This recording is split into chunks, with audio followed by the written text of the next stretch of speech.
Okay, old goats. Got the pile behind me there. I went ahead and did the front and the backyard and put it all in the pile. There was a question last year where the guy had, not a question, the guy had made a comment that he wished I would have shown the after the pile after using the leaf vac. And I think I did it pretty much the same way this year as I did last year, although the pile was bigger. I think it was later in the year and the other tree was down. But I didn't think of doing it because I really didn't think it'd be that much of a difference, even though I'm fairly certain that there was. So we're going to pose the question as to how big of a difference do you think it's going to be? Now, there's the pile. It's already been mulched with the mower. And then it's been run over again and back with the mower. So there's still quite a bit on the ground for fertilizer for next year. So we're going to go ahead and use the leaf vac, which I think is a 16-to-1 compression or whatever. Tears it up, makes it packing a little nicer. But it's already been torn apart twice. So you're probably not going to get the full 16-to-1. But it is a good question. How much smaller is the pile going to be? I'm going to guess it's going to be a little bit smaller. Maybe not enough that we can notice it with our eyes. But if I were to put it all into a bucket, measure it, and then do it, and then measure it again, I'm pretty sure it'd be a lot smaller. But I'm not going to do all that. I'm just going to vacuum it up here, dump it into another pile right beside it, and we'll try to look at the before and after and maybe determine whether or not it's worth doing. I don't know. I don't know if it's worth doing or not. We'll find out.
It's just too wet to continue to do this.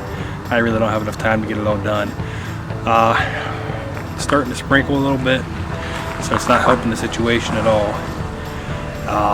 It's not the vacuum, you know. It's just too wet. I mean, it's just gumming up, clogging up in there because it's just so full of moisture. It's been raining the last 2 days, you know, and it didn't help that I crushed it all up before using the vacuum. So, I mean, for better results anyway, you'd want the leaves to be somewhat dry. That way they'll crush up a little bit better, a little bit quicker and easier. Plus they'll go through the vacuum a lot easier. This is the first time I've had a problem with this. Of course, this is the first time it's been wet whenever I crushed them up and tried to run them through the vac. Last year they were really dry. So, I think I'm going to have to finish this another day. Bye.